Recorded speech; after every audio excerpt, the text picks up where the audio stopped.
Calling all units, calling all units. Donut Shop has a fresh dozen. Go ahead and take a 1040.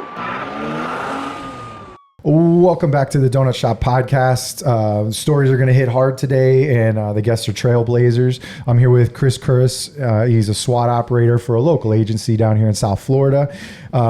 He also is the founder of Good Dude Concepts, a breakthrough creation, the Breach and Rescue Bar, otherwise known as the BRB.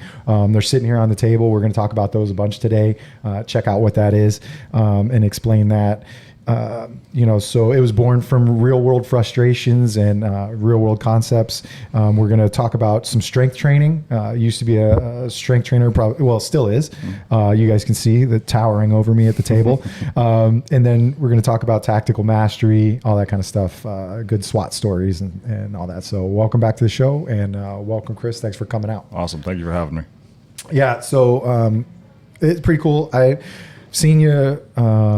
I followed you for a bit, and then I'd seen you on our friends Anti-Hero podcast on the Squadcast, talking about this, and I was telling you before the show that like gear stuff has always been my thing. I've got all kinds of camera gear and all that, but in police work, my friend Jason and I used to always collect all kinds of tools that just you either come across or you find it at a show. There used to be like a police show that used to come down and be at like a convention center, and you could get little knickknacks or tools that make things better. You know, we all had Cool Cop back in the day that like lined into our AC vents and hooked onto our vest and like blew AC into our chest, which in Florida, if you don't pay attention to what you're doing and you're putting like 60-degree air into your vest when you're soaking wet, just like your parents would tell you, you're going to catch a cold. I caught a cold, and it was definitely from Cool Cop. But just it feels like so good. It was so great. But just so little gadgets like that make the job not easier, but just help you affect the job. Yeah. So is that kind of? Yeah, I've always been a gear guy. But bless my wife's heart, she deals with storage bins full of stuff in our home office, and it drives her nuts, and I'm sorry, honey. But yeah, I was always kind of chasing the rabbit on what's the most practical, efficient, cost-effective tools just to make my life easier. Little things that gave me capability that weren't heavy to carry, or even if they were they easy to store in the trunk, things like that to make my life easier. And even to the point of like trying to stitch my own stuff or start cutting things or dremeling, and not that I'm good at welding, but talking to dudes who could weld, like, hey, what could make this better for us? We even had some RAM tools that are ancient. Actually speaking, we were talking about Dana earlier. Yeah. When he was on the team as like a team leader, some dude made it was like a scuba tank that they put handles on. It's our heaviest RAM, and that thing eats doors like crazy. It just destroys It's big them, and obnoxious, but it was out of necessity. No one was making really good breaching tools back in the day, I guess. But the genesis of that has always been in the back of my head. Even before I was a cop, I liked guns and knives and things like that. And I think it gave me a good background to, I guess, prime me for something like this, looking for those efficiencies and capabilities in, I guess, everything that we need, and especially for first responders, military. Like most of those guys are doing the same thing. Some guys do care about it, others don't. Doesn't make them good or bad, but if it makes your job easier, like that's what we're here for.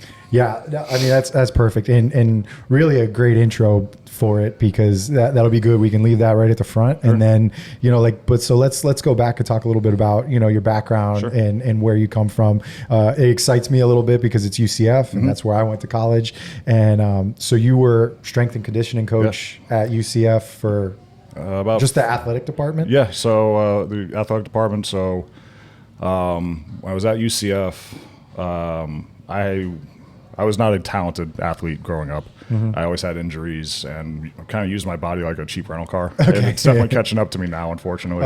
Like I just pulled off a bunch of kinesio tape. You can see all those that's what that all is. over my arm. Got it. Yep. But I was drawn to that world because I always had to do physical therapy and rehab. And long story short, I had open heart surgery when I was 14 years old. I lost a whole year of athletics, and I went from being able to run, jump, bench press to like just pushing a textbook off my chest felt like a dump truck. Yeah.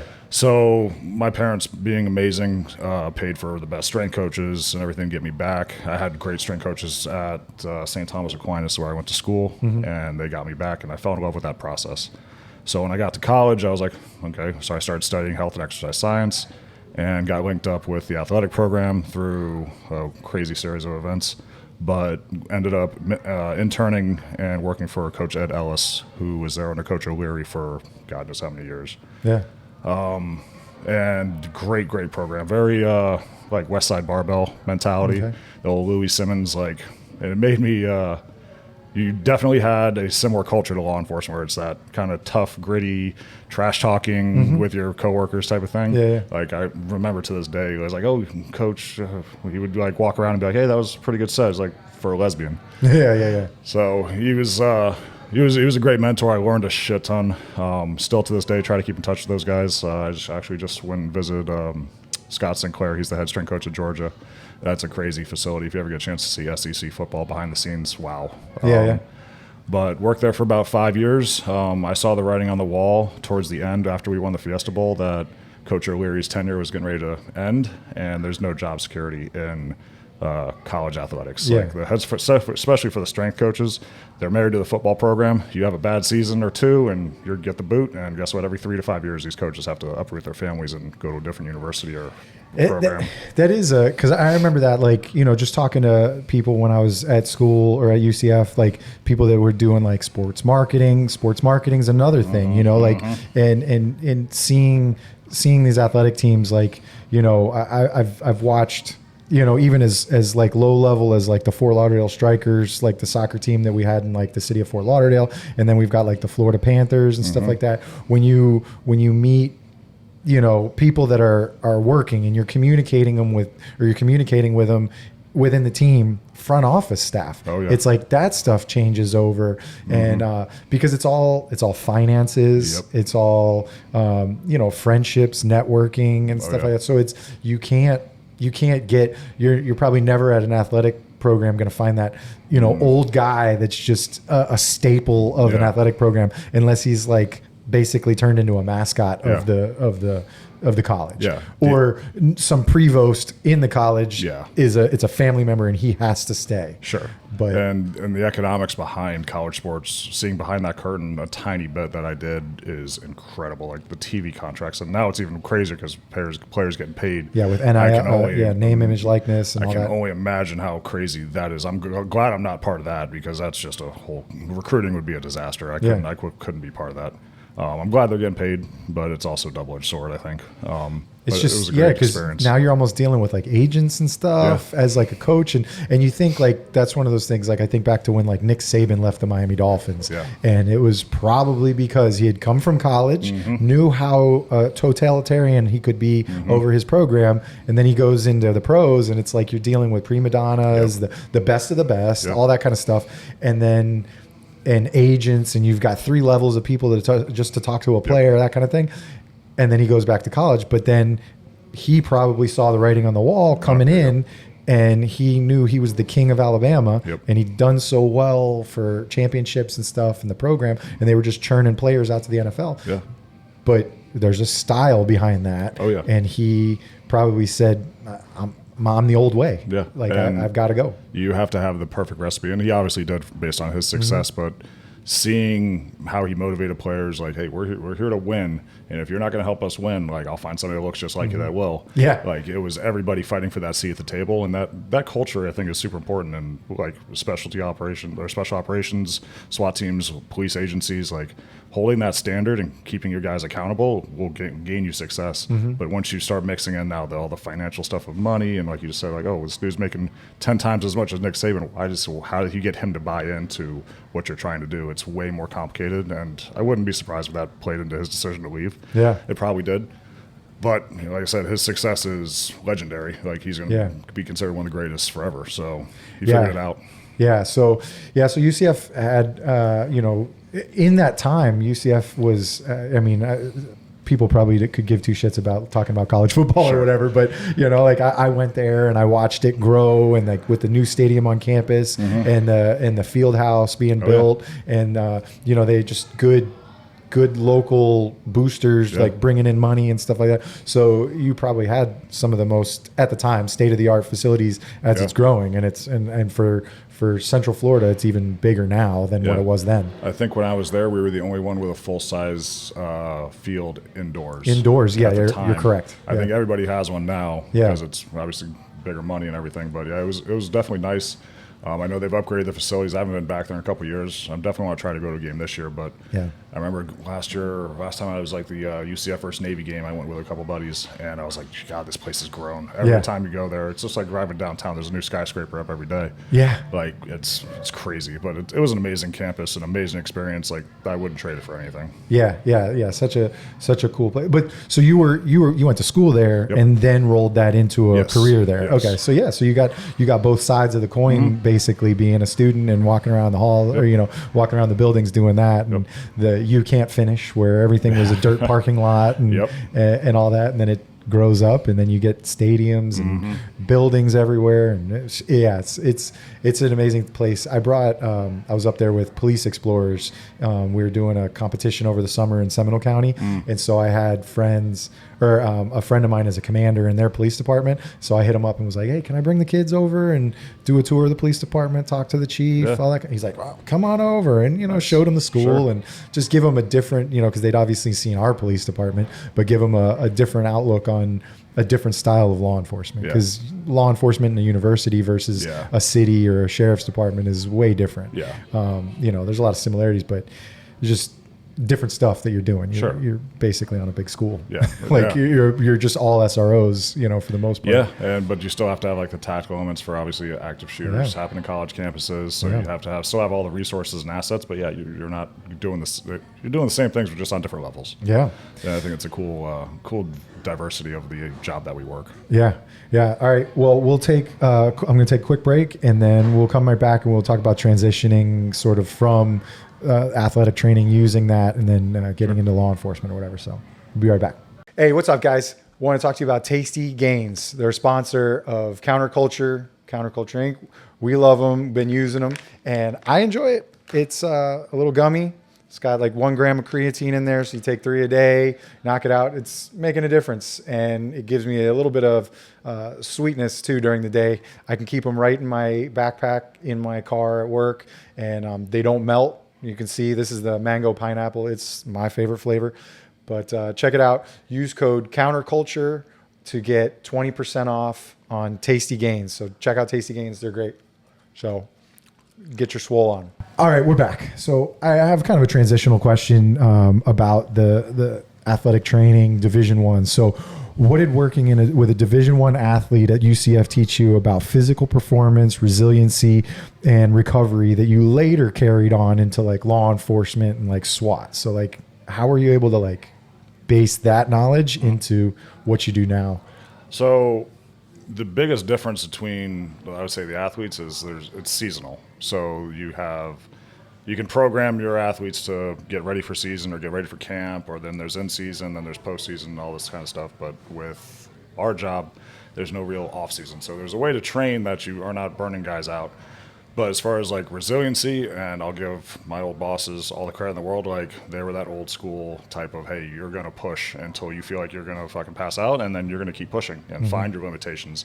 And that's still true for, I'd say, 99% of athletic programs, and especially for football.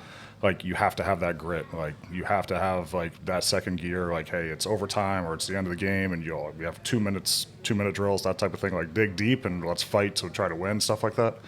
And I think that played into going to law enforcement, especially with the SWAT team stuff, because call-outs can last 6, 7, 8, 10 hours. Like, you don't know how long it's going to be. How long can you stand behind a gun in 95-degree weather, or if it's raining? Like, the mental capability definitely helps, and teaching those athletes to try to like find that next gear, I guess, because some of them come to 17, 18 years old. They don't know what they don't know. You don't know what their backgrounds were, what their life experience to that point was. They could be totally gifted and never really had to work for it. Yeah. But now there's hundreds of players, thousands of players that are on that same level, And how do you separate yourself? So some of it's through talent. There's tons of guys who totally half-assed workouts and they still made it to the NFL. But at that next level, they're probably going to have to find something different. Or there's guys who weren't as talented who just outworked everybody. And they had that secret sauce of like, you're not going to outwork me. It was almost like that Michael Jordan hybrid of like, totally talented, but I will outwork you and beat you no matter what. Even in training. Even in training. Like, everything is a competition. And those were the most fun guys to work with. Believe it or not, one of the most fun teams I ever got to train was the cheerleaders. Like, they were always made fun of because it's a male and female cheer team, but those guys worked so hard and they were so strong. Yeah, the girls too. I was talking about that with my wife this morning because on Good Morning America, they were showing the Vikings cheerleaders. And those are, I mean, whatever, I'll say. Probably the most effeminate looking guys in their little social media advertisement that the Vikings did. But then you don't even pay attention. It's like, oh, wait a minute. The Eagles have had male cheerleaders for a little while and stuff. But they're more on the dance team side than what, because my wife, she's very like, hua hua kind of, she doesn't really care to see some effeminate man dancing with the women. Yeah. But, she's like, no, guys can be cheerleaders, but they're usually the base. Yeah. They're additionally a lot of times a power lifter in the gym. Yep. And then, they just also tend to be a little more flexible and they want to stay athletic in a different version than just powerlifting. Oh, 100%. They were crazy strong. All the Olympic stuff and explosive movements, like how many times a game, if you pay attention, if you go to a game, watch how many times they have to launch a 120, 115-pound female up into the air, hold them there, bring them down, and then they do that dozens and dozens and dozens of times throughout the entire game. Yeah. Like, that power and endurance, like, that's a 3-4 hour day for them, just their game. They do it for basketball games. They do it for all the other events. Yeah. Like, they were crazy athletic and strong, and I don't think they ever got enough credit, but I loved working with them because everybody wanted to work. Yeah. Granted, football, you get that guy who, I don't have to work as hard because he can run a 4.40 and he can bench 225 30 times already. It's like, all right, well, imagine what you could do if you actually gave a shit. Yeah. And I would say the biggest thing that actually did help me wasn't even the athletics, it was the communication portion. Like, how do I motivate a 18, 19, 20-year-old kid? Like, hey, you're about to do up downs or bear crawls for 100 yards and you don't want to do it. Yeah. How do you get, and you can't touch at them, you can't curse at them, there's all these rules, like you can't mess with them like you kind of want to. You wish you could just smack them upside the head and be like, yo, let's go, dude.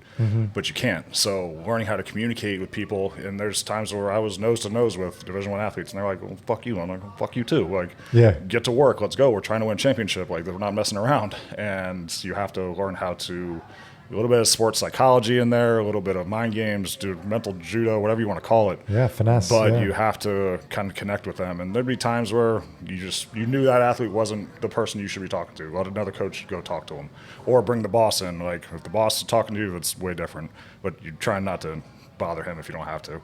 Dude, you're saying it, and you can replace all that tactics, all that thought process with law enforcement, with problems that guys don't recognize today. And that goes into the experience that you got in between going to college and becoming a law enforcement officer. That experience speaks to what I always tell people. And I always tell, like I said, police explorers and stuff, like, go out and get real life experience because you spoke to kids from all different kinds of backgrounds. Kids from all different kinds of abilities. Granted, they were all there for one purpose, to play a sport. Sure. But you had to figure out how to motivate them. You had to figure out how to change their mind, how to, all that kind of stuff, which is the same thing that we got to do in law enforcement. You got to motivate somebody to leave the house when they're in a domestic argument. You got to motivate somebody to, get the heck off the street or this or that, and you got to have conversations. And then just like you said, with a coach, sometimes you got to tap out. You got to give another coach an opportunity, just like you have to do. Not every person you're going to see on the road as a police officer is going to vibe with you. 100%. You might have to tap somebody in and say, hey, bro, can you try talking to this guy? Because I am not breaking through to him. Yeah. So that is the experience that we should all get 100% before getting into this job. And so I don't want to jump too far ahead, but in my current role in the agency, we deal with all the recruits, and I'm in our training unit. Like, it's gotten to the point, I know it's this generation's the best or the worst, and like, it was way better back in the day. Arguments are never ending. But we're definitely seeing an issue with new hires that they don't know how to communicate with people. So I even make our new people, hey, walk around our headquarters and it's like 3 or 5 times a week, talk to somebody you don't know that's not in our unit and tell me a fact about them. Learn how to bullshit with people. Like, I don't care what's their favorite color, where they're from, what car they drive. Like, learn how to just have conversations with strangers. At a base level, that's our job 99% of the time. We have to talk to people that have never met us before. Well, sometimes we meet them too many times, but that's a whole other thing. But we're just having conversation, like be able to BS. You can lie to them. Like they don't need to know that you're bullshitting them. Just try to get them to do what you need them to do your job. End of the story. Like, and I mean, especially if you're going to people at like desks or offices, like do an observation survey of photographs, figure out ways to talk to them about something because it's like, oh, there's a photograph of you in Disney World. Like you could probably care less about Disney World, but like start talking to them about Disney World and see, sometimes you get them to completely start opening up and then it's like, and then also remind them, then shut your fucking mouth and let that person just spill the beans and talk, and, you know? So and for the recruits too, like this is headquarters, all these people here you're going to work with at some point, get to know them, learn who people are, like be polite, yes ma'am, no sir, all that stuff, all those little things. And it's actually, I think, done pretty well as a whole, but it's definitely a weird thing, like the communication skill. I wish every cop had to work in like the service industry at some point, be a bartender or a waiter or something. Just I worked retail. I worked at Old Navy and Quicksilver. Before I was learn how to deal with difficult customers because that is everything that we do in law enforcement. And I say it's so much more now, like showing up to calls and I'm just brutally honest with people, you know, telling the person who called us, like, hey, what's up? Customer service for the world here, help you out. You know, like, what do you need? And they're like, what? And I'm like, and I break it down to them. And sometimes it actually helps with them understanding their own problem. Is I'm like, look, you're calling me as if I'm customer service. I can't fix this problem. I'm going to sort of give you some thoughts on it because maybe I've dealt with it before in my career of 20 years. But I go, I can't fix that. Like you're calling me for a civil matter or just a disturbance or whatever. And it's like, you guys are the ones that are angry. I wasn't here. I'm not angry. Like, you know, this really has nothing to do with me until you dial the phone. And so, especially for like young guys, like say you have a 23, 24-year-old guy and you got a domestic and it's a 50-year-old couple, like how are you going to get their respect? Like, why should they listen to you as a 20-something-year-old? And like, what the fuck are you going to tell me? Like, it's a very difficult thing, but a good amount of that, I guess, psychology and communication skills, that's how you break through. So it definitely, that was my biggest takeaway is just learning how to deal with and talk to people on so many different levels. I think transitioned me for law enforcement. I always wanted to be either a cop or in the military. My whole family's actually firefighters, believe it or not. Hey! And Thanksgiving's always weird at our house. It's always first and second responder jokes. But you know, I find it fun that we've. I think that firefighters and police have sort of bridged the gap these days, and it's like now much more fun joking around. Like I felt like in the beginning of my career, like they didn't like us. And now it's like we all, plus they recognize that they freaking need us a lot more because sometimes shit ain't safe and they need us to 100% clear a scene or whatever. But I've always found that showing up as fast as you can, especially when they're asking for things, when they're asking for cops, that it goes a long way 100%. With like, hey, bro, no, man, I was just down the street and I saw you guys and I'm pulling up. You guys good? You know, and it just a little bit of professional courtesy goes a long way. And you get it right back when you need that bum to go to the hospital and they don't necessarily meet Baker Act criteria, and then the fireman will just be like, hey, man, you wanna ride to the hospital? You need to. Boom! Problem solved. Goodbye. You know, off to another jurisdiction or another city. 100%. You know, so but having a whole family of firefighters probably taught you the other thing that firefighters are good at, which is having second jobs. And creating and being entrepreneurs. Those guys are all entrepreneurs, 100%. And they all do that. So you, I'm sure you can bounce off ideas and stuff like that. So you came in and became a police officer. You're like 11, 12 years on the job? 2014 is when I started. Okay. And so like road patrol stuff? Start out, of course. I was very lucky. The first place I really applied to, they hired me. I did apply in Dallas, and they were looking to fly me out for the whole interview process, but the place that they responded first, so I'm from down here, so it was kind of an easy plug. went through the process, got hired, did road patrol for several years, did a couple other side little gigs of like terrorism liaison, helping out with the training unit. And then for the past, I want to say, it feels like 4 or 5 years now, I've been in our training unit as a full-time instructor, specializing in like tactics and firearms. Cool. Yeah, good. Yeah. Oh, that's awesome. Yeah. Why Dallas? Honey can mute this one, but I was dating a girl that was from Texas. Gotcha. Yeah. Way back when, before I met my wife. Yeah. And I'd always liked Texas. I had some family that lived in the Houston area and stuff like that. So they were hiring. They had a full-time SWAT team because that's something I knew I always wanted to do. I wanted a bigger agency just for everybody said like, hey, more opportunities, stuff like that. Yeah. So I looked at federal a little bit. At the time, they weren't really hiring, or they were only hiring military. So I gave myself a year to get hired as a cop. And if I didn't get hired in law enforcement, I was going to just join the military because I had a bunch of friends from UCF that went special operations, and they were helping actually like mentor me through that. Family didn't really give their blessing because the war on terror was pretty hot back in that was around like 08, 09. Or no, sorry, that was like 12, 13. So it was still pretty hot in Iraq and Afghanistan, so they didn't like the idea. And then again, within the first month of sending on applications, I got picked up, so I have no complaints at all about that. That's good. Yeah, it's cool. I mean, one of the reasons why I'm not in Orlando is because I followed a girl home from college and ended up just staying down here. But I mean, I'm from here, so it's okay. But otherwise, my plans were to stay up in Orlando and go work Disney security for a little while while trying to get a job with Orange County or somewhere. And I was just going to live in Orlando. I loved Orlando. Was fun. It was, it felt youthful to me. Back home felt older, so it's like Orlando was just new and fresh. And so it didn't happen. And I'm good where I'm at now, you know, so. I have no regrets. Like I said, I love it down here. Orlando is awesome. The only thing I hated was being far from the beach too. Yeah. Because it was, an hour plus drive from UCF to get to Cocoa Beach or New Smyrna or wherever you're trying to go to, or even Tampa.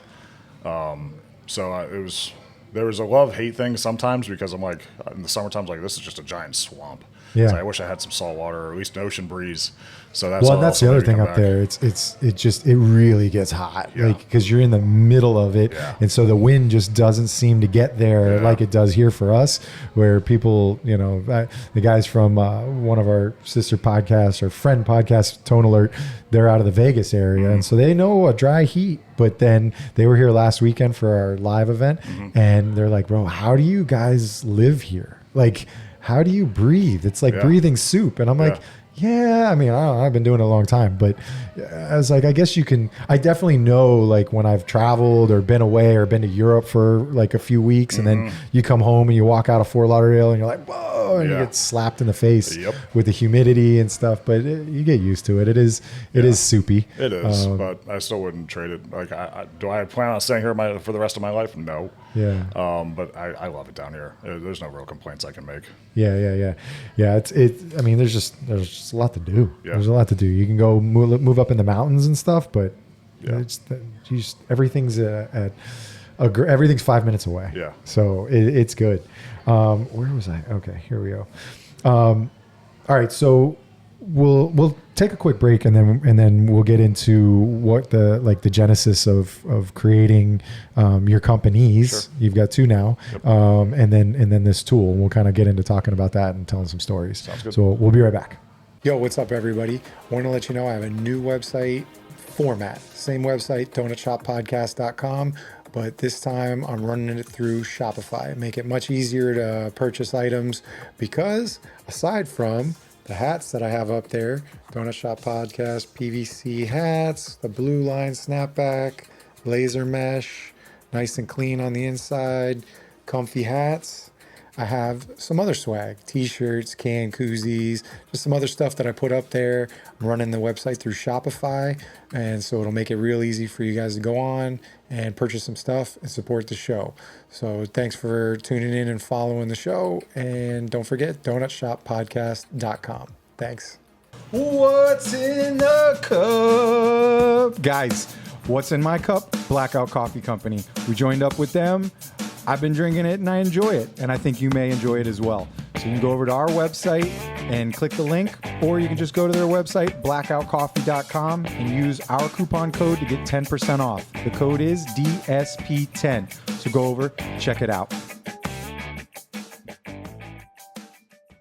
All right, we're back, and now we're going to talk about these tools that are here.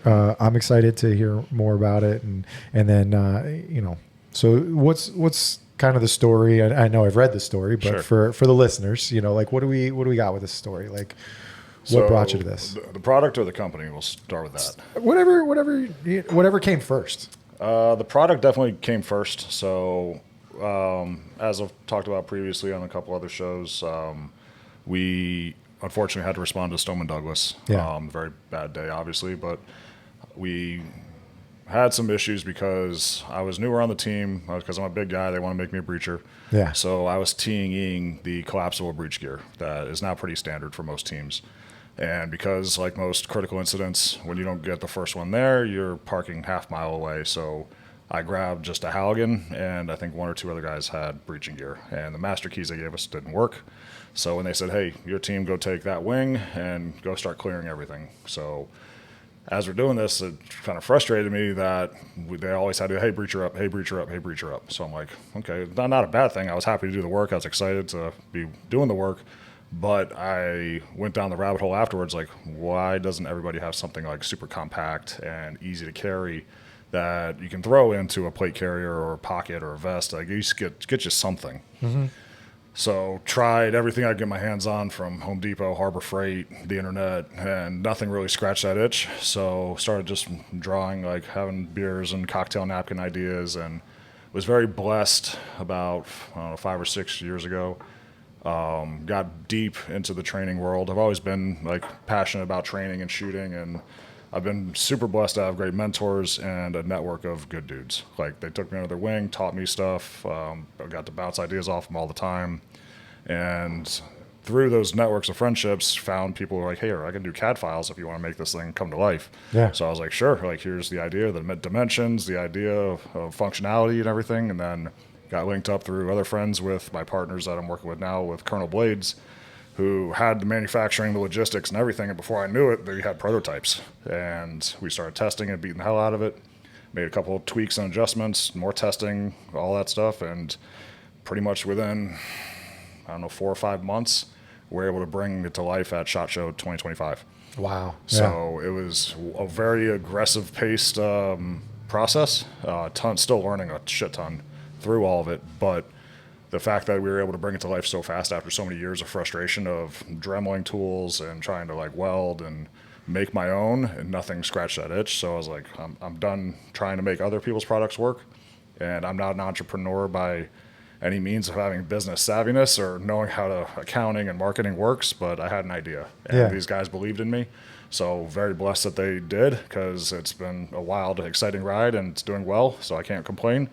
So would you say they're kind of like your mentors? Because it's always, you find these people that, it like you said, it's rare to have somebody that has both sides of it. Yeah. And so, if you get a good mentor that's not out to like, fuck you or like steal it or whatever, just somebody that wants to believe in it and then believe in you, and to be able to put you out front, but then, kind of walk you along and teach you. Yeah, 100%. And every week we have our Zoom meetings and stuff, and I'm trying to learn and read some books and articles, or like learn the lingo basically, so I can earn my seat at the table. So I'm not always like, I don't know what we're talking about, guys. Yeah. And they're awesome because I'll always explain it to you. You just don't want to be a pretty face. Exactly. Yeah. So I want to make sure I know what's going on, and they've been amazing. Like Scott, Ed, Gabe, like, you guys are awesome. Yeah. And they have been not only a huge process or help in the process, but just educating me along the way. Yeah. Because it is cutthroat. You know the industry, like someone's going to try and steal it, or the patent process also was a huge headache. But through the network, found a great company that's crossing all the T's and dotting all the I's for me. That was the question. It's got a patent on it to protect it, at least through the legal system. Yeah, so we are patent pending. We have a utility and a design patent for multiple variations, which is exciting, expensive, but exciting, because again, somebody wants to rip it off. Like China's probably going to at some point, but hopefully the brand is well recognized at that point where they know where it originally came from. Yeah. Through the marketing and branding process and stuff like that. Yeah, that's also very important because I think in the first responder world where a lot of this lives in fire and police is they're gonna stick by you. I think, especially when they know you and they know the brand and they see it out there through social media, through training courses and stuff. You know, and they know where it came from. So, and it's good to get on stuff like these podcasts, so that the spoken word of it stays out there and it lives in the sphere of the internet. Yeah, and it's a necessary evil. I've never loved social media, and the whole process of putting myself like on camera for the marketing aspect of it, but getting more comfortable with it because it's a necessary evil. Yeah. But I will say it has connected me with amazing people like you and so many others. Like, it's just great to have conversations with good dudes who are like-minded, who have the same goals, and that's how I came up kind of the name, is just having conversation with friends. Like, if I call and ask about Bob or Tim, like, you can tell right away, like, oh, that's a good dude. You can tell in the energy of the response and just their voice, like, oh, like, that's a stamp of approval. If like, you never want to be like, yeah, he's a nice guy. Like, that's the polite way of saying, like, yeah, he doesn't have that stamp of approval. Yeah.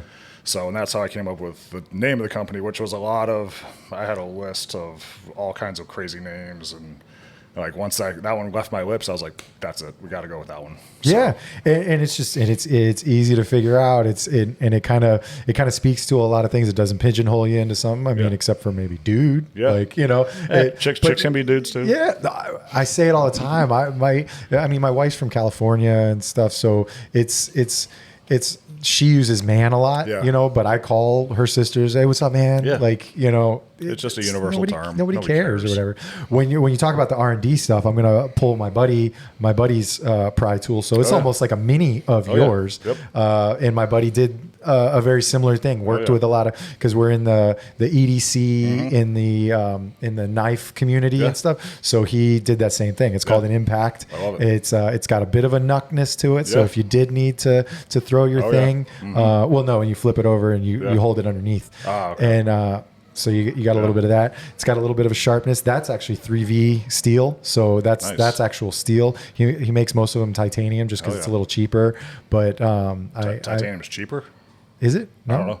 Yeah, we have titanium prototypes, and that's another whole other thing. Is like Rockwell hardness and all these different metals. And thank God we've got good engineers that are walking me through that as well. Because like I go, what metal do you want to use? Like, I don't know metal. Yeah.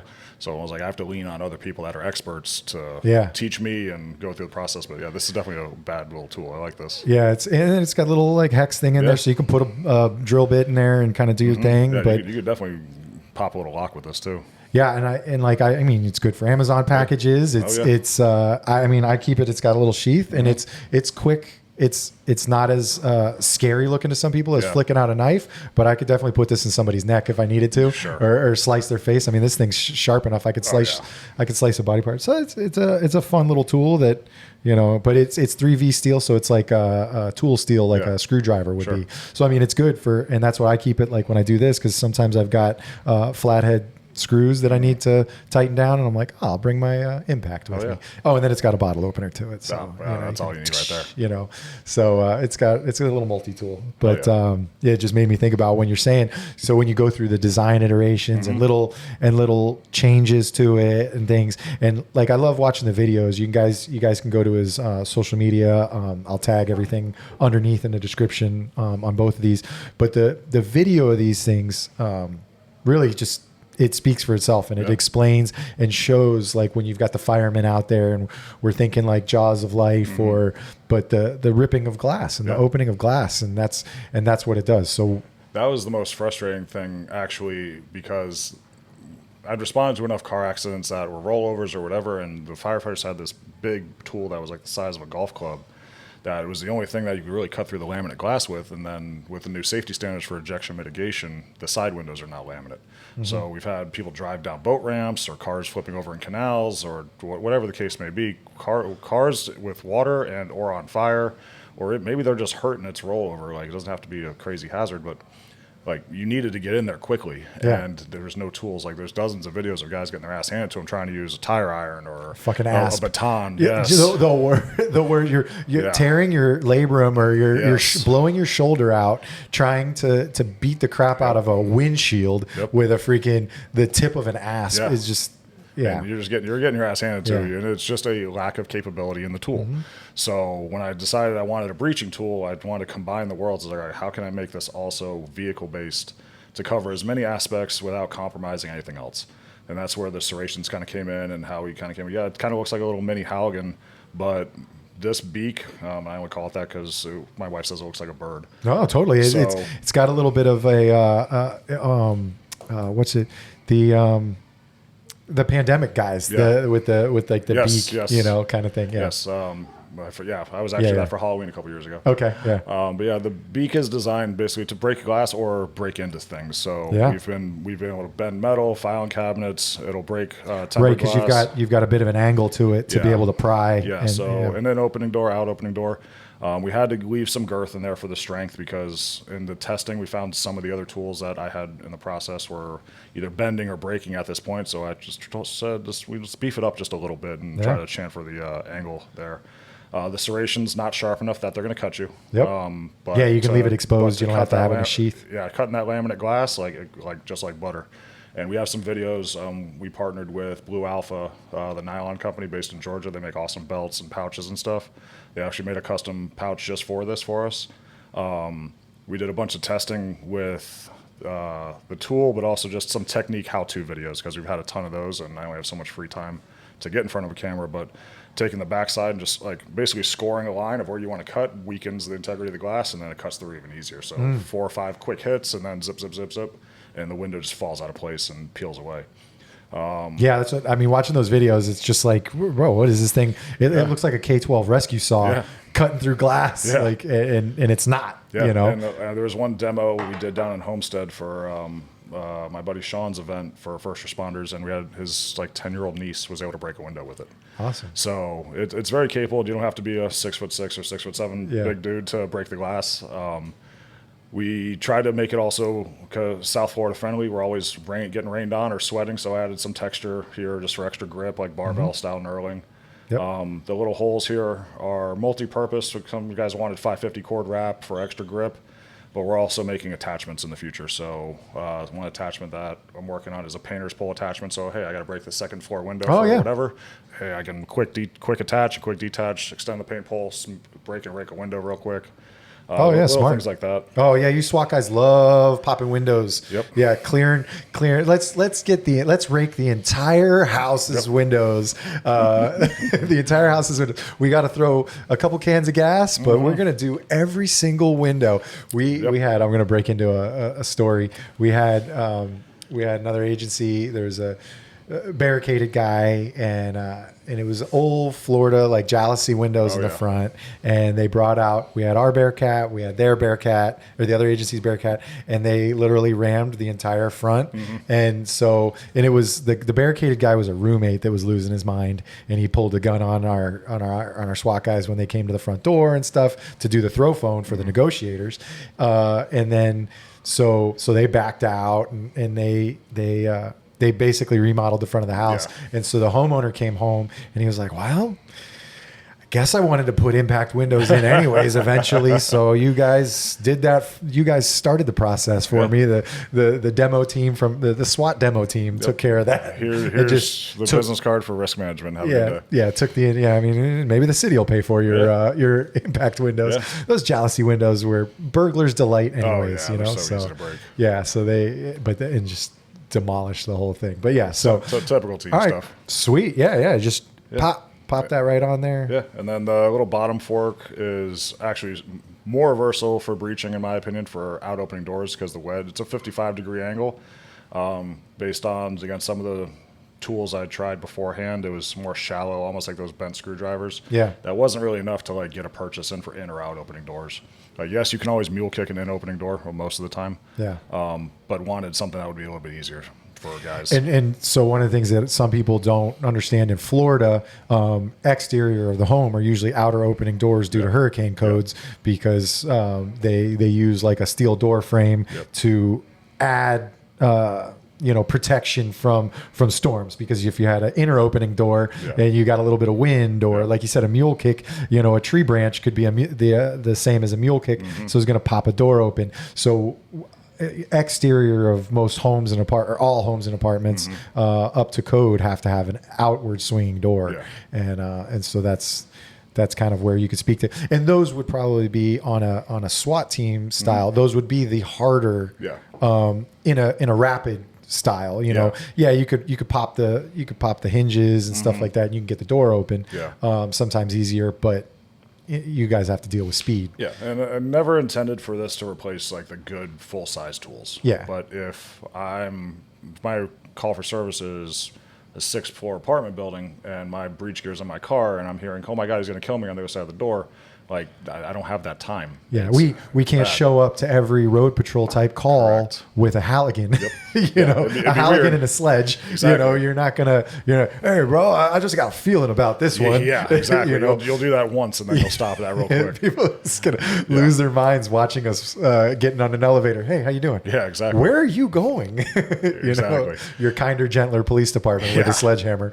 But so, they don't know if you've got this. I've seen it a few pictures, just in a molly vest, on an external molly vest, just racked up somewhere. Depending on how your kit and gear is all set up, designed to fit no panel molly. There's Blue Alpha is making a pouch for us. Wild Bill Brasky, who's a great combatives instructor, makes knives and stuff, but he's got a very high functioning brain with some other attachments. He's got a belt attachment. Sub-second belts is working on one. There's a couple. Sub-second, cool. And who's the other one? Defense Mechanisms is also working on some stuff. Another cool feature that I actually learned about kind of secondhand was the guys at Guild Solutions using the fork to pull tire stems. So if you need to rapidly deflate a tire, so you got a person ODing in their car and the car's in drive and they're like, you want to immobilize it, but you don't have like spike strips or whatever, just grab that little tire valve. You'll feel where the rubber and the metal are. Pinch it in there and rip, and your tire's done in like 3 to 5 seconds. Yeah, because this, although it's pointy, this might bounce off the side of a tire if you try to just hit the sidewall. So some of the medics did use the beak to puncture the tire. If you can get it underneath, and there's a really hard surface like concrete, you can wedge it in, and it will put a hole in the tire. But if it's like, I don't know, gravel or something like that, it's not going to work. But the stem's guaranteed. The stem is a guaranteed stem is the deflation. I was getting my tires done the other day, and I'm sitting there like in the window watching it, and that's what the guy does. He just pops the stems, deflate the tires, change the rim. Yeah, and we actually have a video that should be coming out any day now because we just did it with the Blue Alpha guys up in Georgia. It's 420 HC steel. It's 1 pound, about 5 ounces, I believe, was the weight dimensions on it. I think it's just under 11 inches in length, so not so big that it's going to be a problem for you, but it weighs about the same as a fully loaded AR mag. So easy to carry. Some guys have magnet attachments, all kinds of fun stuff for ideas. And then this is kind of the first look for you guys is our Gen 2 or 2.0 version that's slightly lighter weight, shaves about 5 ounces off. But same features. So you're just getting a little bit of lightening there. So if you want a little bit lighter, if you're a weight snob, like most of us are, I don't like heavy shit if I don't have to. So, but we've been testing this and beating the hell out of it for a while, and so far so good. The coating is not going to be the shiny. That was just a mix-up from the manufacturer, but it'll be, again, that matte finish. And similar stuff, we might do some like reflective tape inserts and stuff like that, but almost the exact same thing. But if you want to shave, again, 4 or 5 ounces off for your kit, this is probably going to be coming around January SHOT Show timeframe. Cool, yeah. So like SHOT Show is probably one of your premier. I mean, SHOT Show is one of the premier. I mean, it's a shit show. Yes, it's huge. I was talking to Magnet up there and with Anti-Hero, one of our buddies, Magnet. He's got a Lion Arms. He's probably at the guy with the big white beard. Yeah, ZZ Top, and he's always got a booth, or he's got tickets to go. So it's a good show. If you've never been, I do recommend any gear guy go, but It is a shit show. It really is. Like, everybody always gets sick. Yeah. But it is all the cool dudes or friends in the industry that are in one place at one time. So you get to go catch up with people you don't get to see that often. You get to build your network a little bit. There's a lot of good people. There's also the influencer nonsense that you just turn away from it and it goes away. Yeah, so, and I know there's good demos, good opportunities to go out and shoot. Oh yeah, the range day is nice. Range day, shoot some guns, shoot some stuff, test some stuff out. Yeah, see just the innovations in tools and in weaponry. Yeah, it's probably pretty dope. So. And it's fun going to SHOT Show with a different purpose, because usually before it's like, oh, I'm going for like the gear and stuff, whether it's going to be bring it back to the team or whatever. But this past year I was like, I've always paid my own way, but it's more of a selfish reason now, because I'm trying to build the brand and the company and your networking, dealers, distributors, all that fun stuff. Yeah. So just a different purpose. Like, I feel like I walked like 20,000 steps every day. I was just exhausted. Oh, it's bad. Yeah. And you get the con crud. You gotta, I do that with comic conventions but you're just mixing it up, talking to people, touching people, bumping into people. Yeah. 4 days of no sunlight and like dirty air conditioned environment, shaking a million hands, probably not drinking enough water. It's just your immune system is tanked after 3 or 4 days. Drink some alcohol at night and then don't sleep again. And my hard rule is I try to be in bed by like 10 o'clock every night. Smart. Like, circle bar, like, I'll go make an appearance, shake some hands, like, hey, I'll catch you guys tomorrow.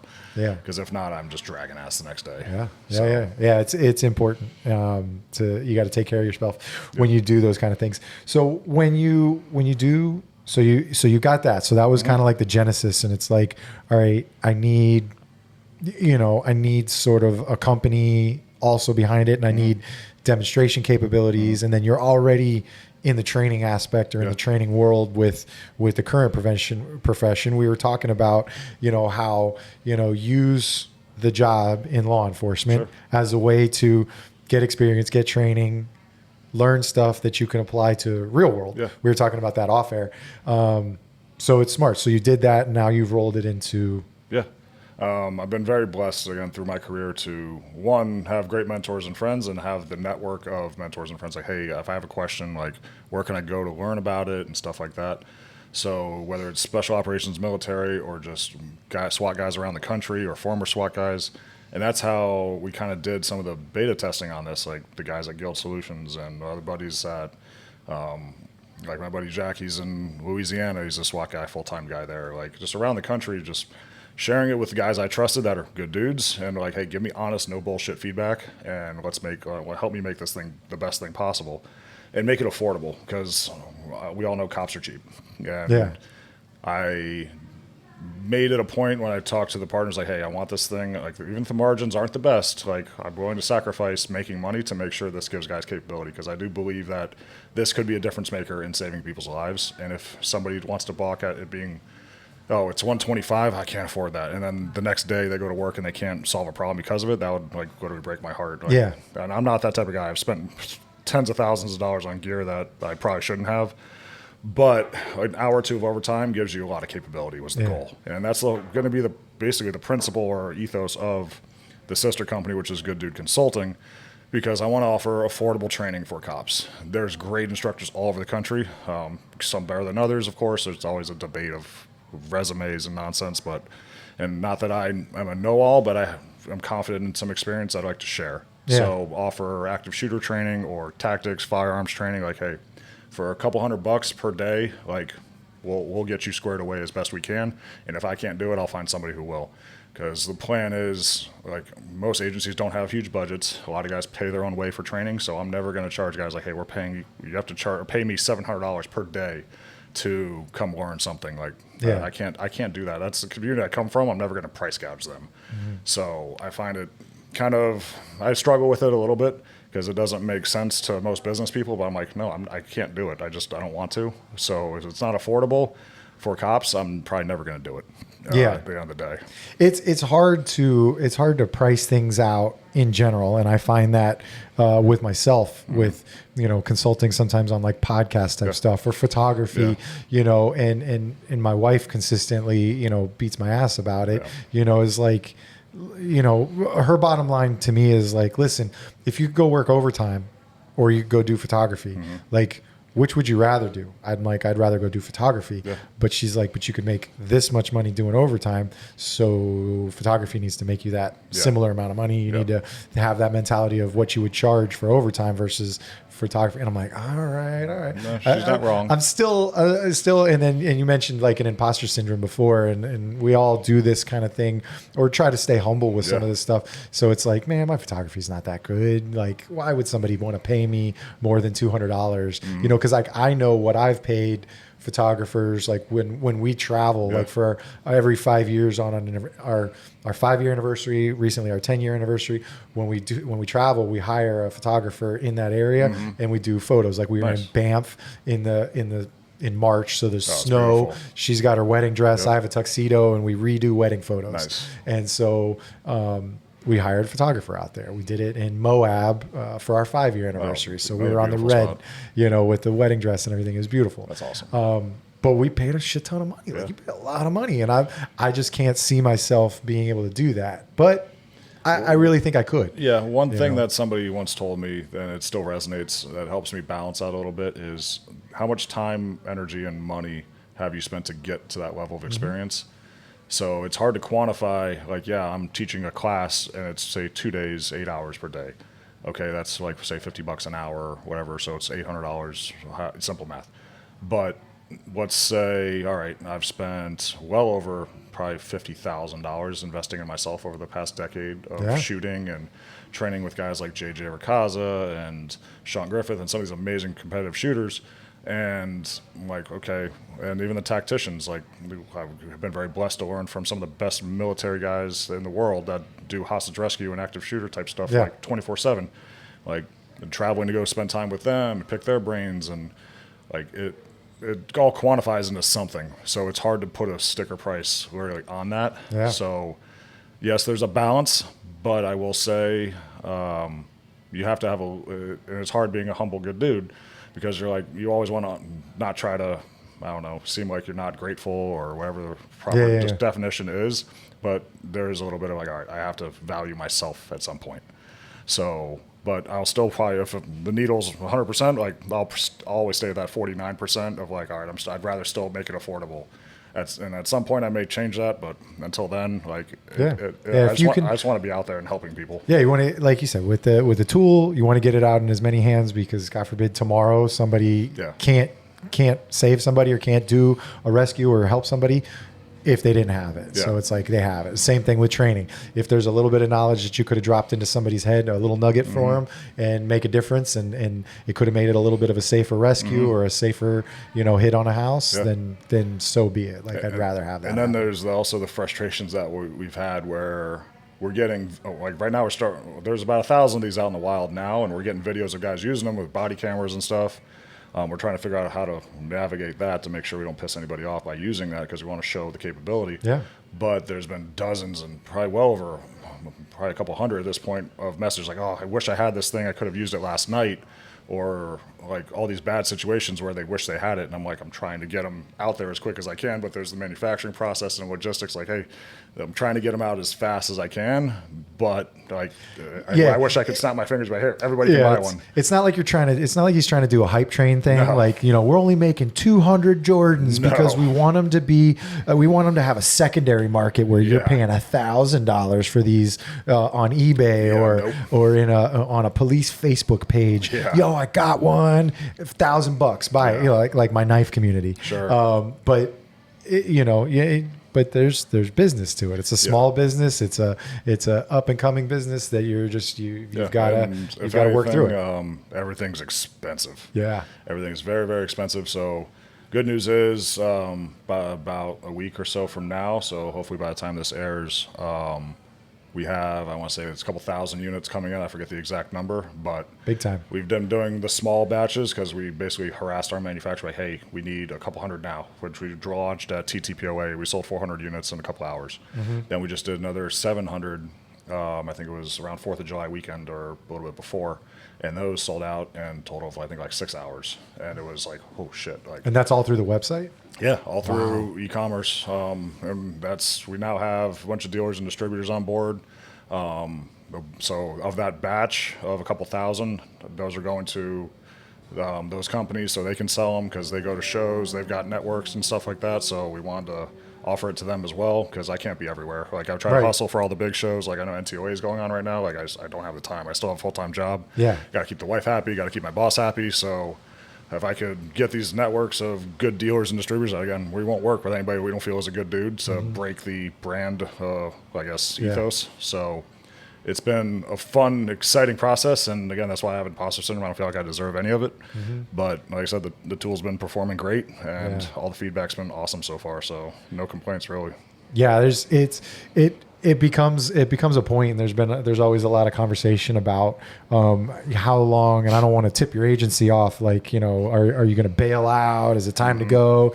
But there's always questions on, especially when you have a side hustle or a side business, when that side business grows more that now the job is getting in the way. And it's tough. Like NTOA, Tyler mentioned to me, he's like, hey, you want to go? And then we kind of didn't have a chance to talk about it because we're both super busy. We had other events going. And now with this like counterculture stuff, it's like, hey, we got an event here. And then Tyler's like, hey, can you come up and do Squadcast on Thursday night for this? And I keep going to my wife like, hey, babe, I'm just going for one night. I'm going to be gone for 24 hours, like this and that. But so it was like, I was like, NTOA, like, I don't want to drive up because that's 13-hour drive, probably 14 hours. And then where are we staying? So it's like, maybe I'll fly and I'll just do like the show days for NTOA was only like 2 days. Like, so I was like, I'll just go up there for like 48 hours and then I'll fly home and then I'll be back home. And then I'm only taking a couple days off of work and this and that, so I mean, I'm coming up to the end. We talked about that off air before too. I got 4 months left. And so, maybe when I'm retired, I'll have a lot more time to jump on a plane, jump in a car, travel, move around. But, like you said, it's a hustle. You've still got work. You're still on an active call out schedule with SWAT team stuff. So you can't necessarily be too far away to run off. I had a Miami-Dade homicide detective over here, and he's like, I'm going to have to go soon. Like, he's like, somebody died. I mean, we're talking Miami-Dade County, so people die every hour. So he's like, I should be okay. He's like, but I let him know that I'm up in Cooper City. Yeah. And it's a blessing and a curse because those shows are awesome. Like you meet so many cool people. It's great to network, but it gets exhausting. Like I've definitely done I'm flying home for 24 hours and jumping on another plane for a 24-hour trip and back and forth. Like I think in 2 weeks I'm driving to North Carolina, which is almost fucking DC. I think it's like a 13-hour drive for a Born Primitive event at the Blackwater facility. I think it's right. So you do work with them, with Born Primitive? Yeah, I actually just signed on with Bruno and those guys as an ambassador. So very cool. Shameless plug, I guess. Good Dash Dude gets you 25%. Hey, cool. I need to use it because I'm going to buy another pair of shoes. I love the freaking shoes. Yeah, I know. I love their shoes. And Bruno is a weird circle of events. Like I met him 10 years ago, and we reconnected at TTPOA, and that guy's freaking amazing. And he's doing his own podcast, The Hot Wash, for Born Primitive, which is fun. Yeah. But his networking and everything, he's awesome. But he's going to host a pretty cool event that's for, I think, first responders and military only up in North Carolina. I think it's September 4th. So we're going to be demoing and get some video of breaking some cars and maybe some doors up there. And just driving and hustling and getting all over the country. Thank God I don't have to go over the West Coast too much, except for like SHOT Show. Yeah. But, it's I like traveling for fun a little bit more, but again, it's a means to an end. Hopefully, maybe the wife and I can retire a little bit earlier. But I do love my job, so I don't plan on leaving anytime soon. Like at the end of the day, we're talking earlier. I get paid to hang out with my friends and do cool stuff. Like I get to teach full time, and that's like. I do it for free if I could. Yeah. I do hood rat shit with my friends. Yeah, exactly. So it's great. Have you received? Are there any you say you get customer feedback and stories and stuff like that? Do you have any a good story that you may have heard or something like that the tool was used that somebody kicked back to you and kind of told you a story? There's been a bunch off the top of my head. Actually, at my own agency, one of the guys I didn't even know that he bought it. Because I got some great guys at my agency, so they're just super supportive. Yeah. This guy got in a bad crash, and I watched the video, and I didn't even notice this dude's head is like halfway through the windshield. But if he tries to pull back, he's just going to cut himself up more. So he's just kind of stuck. So he takes this and serrades through all the front windshield and peels it back, and this dude just comes to life. Like, he was all bloody and everything, but if he didn't have that tool, like, that dude would have gotten more injured because they were just pulling on glass or waiting for the fire department where this guy's just like struggling. So granted, seconds count, sometimes more than others, but the fact that he was able to just like, oh, cool, I got this, just going at it. There's been guys popping doors on search warrants, just random car accident stuff. One guy said he was driving home from work and came across a rollover, so he was able to smash out the window, get the people out. They were okay. All kinds of stuff like that. And it's so humbling and amazing to see it being put to use the way I hoped it would be. So, again, I don't know really how to quantify it or describe the feeling, but it's... So it's almost something that you might need two. You might need to start selling them in 2-packs, like one for you to put like in your car, in your personal car. A lot of guys have, yeah. You know, because I mean, I know especially in Florida, there's a lot of waterways. Like I can look out right now and I can see a huge canal. And so in Florida, like law enforcement, we deal with a lot of vehicles and canals and stuff. And so everybody talks about some sort of a window punch or some sort of a thing. And, you know, as cops, we tend to like stop, you know, and help people out sometimes when we see stuff like that, especially if you've got some cool gear because that's the other thing is you can't just walk around smashing windows with it. You got to practice somehow. Yeah. So it's like, you know, hey, all right, I'm not on duty, but this is an opportunity. This person looks like they need some help, and I don't think I'm going to be liable if I smash their window with this thing. And that's something we want to do for the business as well, because like I want to do more like how-to videos, which we have, they're coming. I promise everybody that they are coming, because we were talking about like the meta glasses and stuff like that.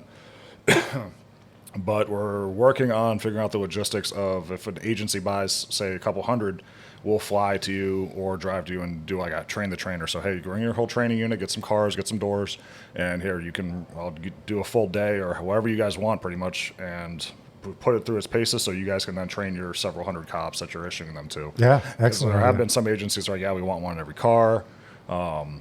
Mostly it's been individual, like smaller units have done the POs, but it's starting to trickle in of like, hey, my whole patrol division might want these.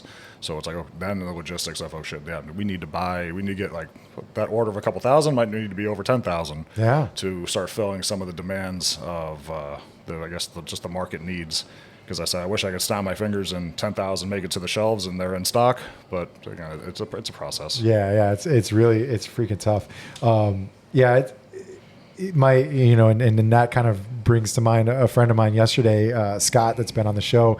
He's talking about how him and his wife just bought into one of those like Smash Room. I think it's called iSmash. Yeah. They just bought into a franchise up in, I think he's in like the Port St. Lucie area. And I looked it up and I go, oh, look at that. And it's just one of those like glass break rooms, put up a vase and smash it with a baseball bat. Looks like fun. And all that kind of stuff. And I'm like, oh man, you could almost... Yeah, tell him if he wants one. I know a guy. you could do some training there or do some demos there in like a different sort of environment. Yeah. You know, so because some of your other videos are all from, it looks like it almost like down in Homestead at the range or something like that. We were just up in Georgia with the Blue Alpha guys, and we got a bunch of cars to demo, and they made a really funny, just like entertaining video with the Limp Bizkit Break Stuff song in the background. Yeah. Just like one of the guys, he just literally chucked it like a tomahawk through one of the side windows, and we didn't know if it was going to break it or not. It pierced like right through it. It was crazy. Wow. We were just like smashing headlights and breaking everything, and because it's just a good chunk of metal with a good design, and it just eats. Like if you like with good technique and strength, it'll probably break whatever you want to. Yeah. Actually, we'll even cut through hurricane glass to some extent when I did test it. The lamination's so thick it kind of gets gummed up when you start serrating it, but it will work. We are working on an XL version that's designed to fit in like a back panel or like a breech kit in your trunk. That'll have some additional cool features and different type of serrations and other stuff that is in the testing phase that we'll be excited to hopefully have prototypes by January. But yeah, we're trying to not disregard these because these have been doing great, but we want some future products and future capability that just from work experience, like things that I've had issues with or talked to friends that have issues with, hey, there's still gaps in the market that need to be filled. So because you got V1, you got V2, you know, so you're going to have, there's going to be a V3. Yeah, well, we have V3 right now is a miniaturized version that we're calling either the car bar or the mini bar that's specifically designed for vehicles that you could throw in a glove box or a door jamb or something. with glass breaker, trying to do seatbelt cutter involved, and a couple other things. And we're still testing it, and I will say, yeah, that thing breaks glass like super easy. Like I took 2 fingers and just like let gravity do its thing, and it shattered the glass. I was like, all right, we're on the right track. It might be a few tweaks we'll make, and the price point on that will be stupid affordable. We're looking at like $50-$60, cool, max. So, and again, that's for the soccer mom who keeps it in her car, because we did a video for a self-extract too, where unfortunately whoever was driving the car when they took the battery out was very small, so I'm like crammed in this little car, and I'm in the driver's seat, and I basically hit the laminate window and push it out. So if I had to self-extract, say my car, I got into a crash and I'm pinned in, car's on fire and the electronics go bad, because that's a thing with Teslas apparently. Right. I hope they fixed it. And then I heard a horror story. I'm still trying to find the article to confirm it's actually real, but I guess in South Texas there was a flash flood a long time ago, probably like 6-8 years ago, where an officer was in the car, tried to use a window punch because her car was floating away, and she even tried to shoot out the laminate window. It was a Dodge Charger, which has the laminate glass, and she drowned in her front seat. Oh my God. So not that I want to bring negative attention to that, but it is a learning point of that was 6-8 years ago, and we still try to use window punches on everything. Yeah. And nobody has tried to solve the solution, because you need something that'll cut the glass. So yeah, we have, they put in our cars, like a small, like a seatbelt cut. It's a tool that it's kind of rubbery on one end, and you hook it to your finger or whatever. Mm-hmm. But then I also have a Microtech that I've used on windows, but not like super laminate ones, but the Microtech just has a little center punch on the back. But wear gloves. Gloves are very important for all this stuff. Yeah, I see your fingers. I forgot. I took the gloves off because I only had the leather yard gloves for the demo, and I was like, let me just hit it. And my hand went like right through the vest. I'm like, I fucking know better. Yeah. So yeah. It's pains of doing the job or whatever. It is what it is. But I've done dumber things for less money. Yeah. So for me with a Microtech, I'm just doing it like this, and I was like, oh wait a minute, nope, I've got some Kevlar gloves. Let me just throw those on real quick and do that. And it was the back small triangle glass to cheapest thing to open for somebody. It wasn't an emergency. It was hey, I locked my keys in my car, and I don't care if you break a window. I was like, all right, I'll go to the smallest window for you. Actually, I do have one video of a guy actually breaking a window to get it to a dog. I think it was, a dog was locked in the car on a hot day, and he's like, well, fuck it. So he just smashed some windows. I think he was looking for an opportunity to use it, so I don't blame him. Yeah. Hey, but not my car. You said Tesla. I got one, and my Tesla will say, it's 65 degrees in here, and my owner's on their way back. Yeah. So don't break my Tesla window. Yeah, please. Or don't. I'm just taking a nap. Don't Narcan me.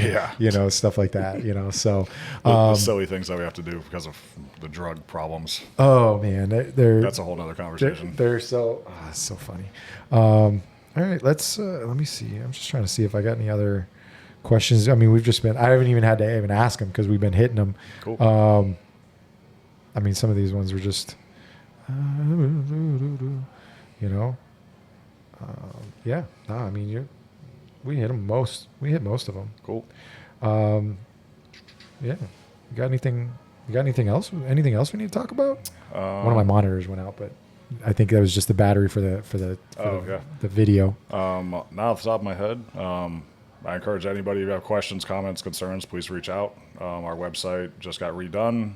We have some swag on there now. The bars will be out. Yeah, you got hats. Yeah, we got some hats. Got some actually hats like these coming too. I have some fun stuff with some graphic artists because I want to have fun with this too. So we've got some really cool plays on like old music, and I love 80s, 90s like action movies. So I'm going to be doing some like t-shirts like throw like the theme of the company and with like those themes as well, just again for fun passion project stuff. Yeah, because it all just can't be like logos of the business and stuff like exactly. that. You got Zintins. Yeah, so those actually a buddy of mine, Pat, he's the director of like LE sales for Cry.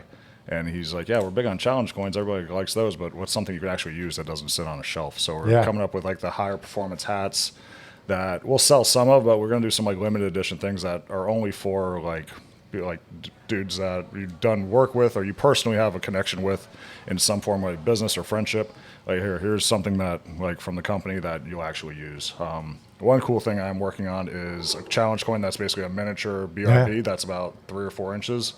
that I'm trying to figure out if I can get serialized. So if you use it on duty and you can send us the video, it's like a special edition. Like, hey, like if you saved a life or were able to use this on duty, like here's your special coin.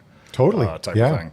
Yeah, you earned this. Yeah, trying to make sure nobody violates policy by like the public records request is official and making sure that nobody's just like cell phone recording their body camera in their car type of thing. Right. Well, and that's what, especially with most places, you know, like we know in Florida that public records are anything under the sun is available to public record. So you can just say, hey, tip me off on where to do the request, and I'm going to do the request, and I'll do the poll, and I'll ask for it. That way we get the legitimate, and you don't get in trouble. Yeah, we're going to have we're eventually going to have a submission page on the website. You click on it, and then you'll be able to upload the video yourself. And once we get it, it's verified. You sign a little thing, okay, we're allowed to use it.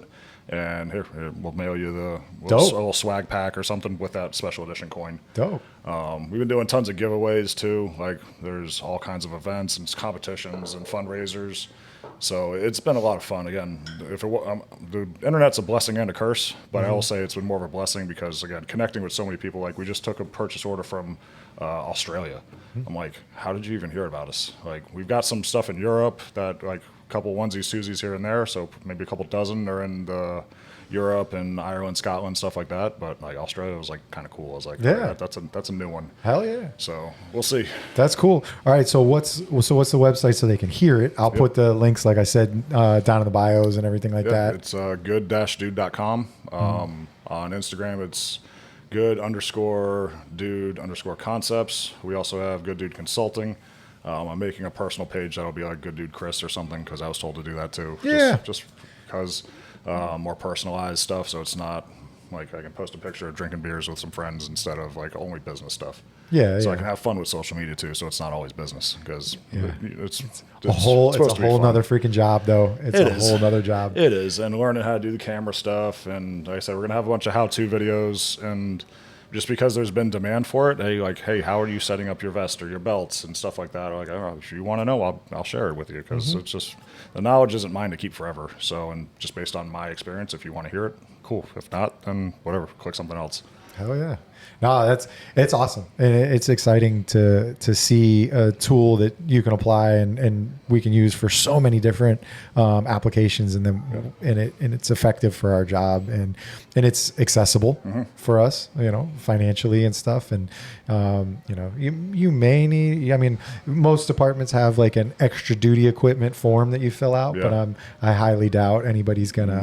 Most don't. Again, that's why we priced it the way it is. We don't have the logistics for also like an LE or a military discount. So I said, hey, build it into the price. Like, just make it the right price from the get-go. One, because I don't have the ability to check a picture of your credentials and send you a code, and then that code gets used by dozens of people. 7 people. Yeah. So the only discount we do offer is on agency POs or bulk orders. So like 5, I think it's 5 or 10 or more. Because again, designed to be affordable. Like regardless of where you work, an hour or two of overtime will cover this. So this one, the 2.0 might be a little bit more because it's a little bit more machine work, but it's not going to be like again $200. Now we do have a titanium prototype we're working on. That was more of a request for like EOD and hazmat teams for the non-ferrous metal. We're still figuring that out to make sure it's not compromised on strength. That one might be more expensive, like around $200 or $300, just because titanium ain't cheap.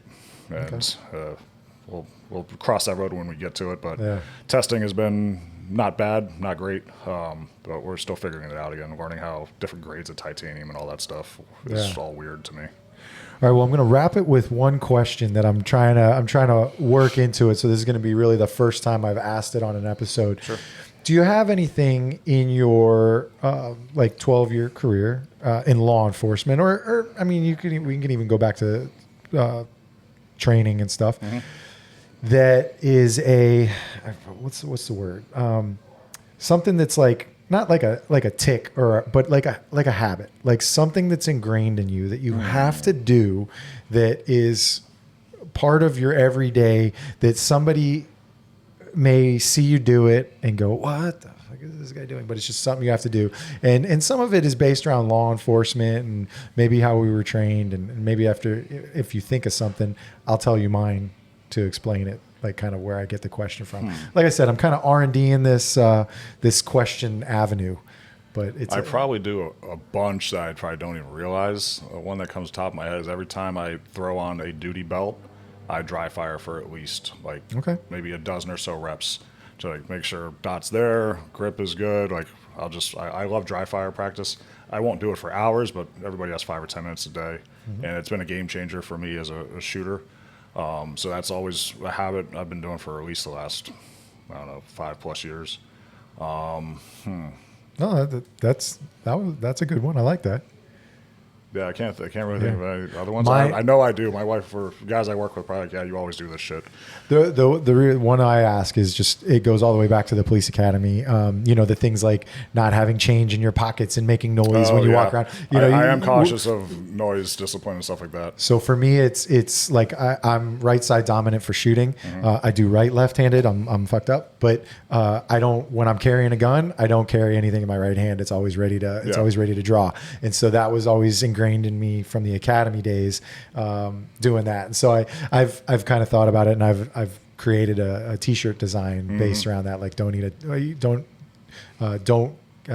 your donut with your shooting hand. Oh, you know. Yeah. So I like that kind of thing. So and then extra shirts of whiskey. Yeah. Drink your coffee with your shooting hand, like all that kind of stuff. Yeah, I like that. So it's going to be a little clothing line that I'm working on, yeah. As part of Donut Shop Podcast. But so I'm trying to work on how to ask guests that question, like when they're in the law enforcement field, because we all have these like little ticks or these little things. So like the dry fire, and I've heard that from a lot of firearms trainers and stuff like that. That dry firing, like, get it done, do it. Yeah, like, especially because the majority of agencies have gone to the red dot, and with the big Legos or your Amish iron sights, I guess people call them, there's not that fine detail. So everyone had transitioned to the dot because we just transitioned our whole agency a couple years ago. Like every single pistol has a dot on it. And if you just took 2 minutes a day, which if you check your screen time, everybody has 2 minutes. I don't care what you say. I don't care how many kids you have or soccer practice, whatever. Everybody has 2 minutes. Yeah. It makes a world of difference for just making sure the dot is there. So if you have to solve a problem with that tool, like, it's there for you to do it. Smart. So it's just been something I've been kind of passionately preaching, and most instructors do, and there's value to it. But I would say there's probably a lot more little ticks that I do because I know I'm on the spectrum somewhere, and I do all these weird little things. Yeah. Like just being in this room, my eyes like gravitate towards like the clean lines and shit. Like it's weird. I like it. I'm a weirdo. So. All right, cool, bro. All right, well, thank you very much for coming on the podcast. No, thank you for having me. I appreciate it. This is a great conversation, and we really probably could have spent a little bit more time, but. Yeah, well, I'll come back later on when we've got more products to talk about and more stories to share. Always welcome. You're local, so you can come on out. So, all right, thanks everybody, and we'll check you out on the next one. Bye. Calling all units. Donut Shop has a fresh dozen. Go ahead and take a 1040.